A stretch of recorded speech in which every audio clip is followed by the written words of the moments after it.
Mga paps, napansin nyo na halos ma-perfect namin dito yung mga katapat namin. Halos talagang perfect talaga yung laban. Pero ewan ko doon sa akin, yung tapat ko, yung number 1, poster lang ang nagawa ko doon. Dahil lang sa isang pagkakamali, yung isang spell ko, mali ako ng pagkaka-drop. Yung overgrowth spell.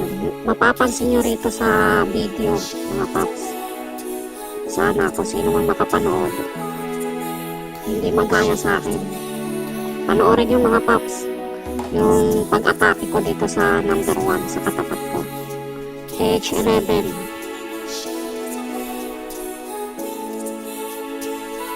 Yan. Dapat tayo ng dyan, spell. Tapos sabay na yung mga natin, troops. Warden. Diyan mapapansin nyo. Medyo maganda pa ang natin dyan, pagkakalatag ng mga troops natin, mga paps. Yan. Hindi ko pinapansin yung dyan. Hanggang sa yun. Pansin nyo yung growth spell. Tignan mo kung paano ilaga ng mga troops ko yan. Ayun yung pagkakamali ko dyan, paps. Dapat di ko pala ginawa yun. Hindi pala dapat mag-spell nilagay ko dyan. Sablay tayo dyan, mga paps. Kaya yun dalan bakit ko na 2-star lang ang aking katapat. Yan. Iikot na yan dyan, yung warden. Iikot na yan, sasamahan na dito sa mga dragon na nasa baba.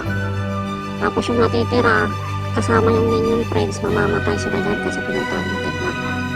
Yan, iikot na yung warden ko. Naubusan ako ng oras dyan, mga paps. Sana 2-star ko. Pero kung hindi ako nagkamali dyan ang lapag ng growth spell, may oras pa sana ako dyan para mag-3-star yan.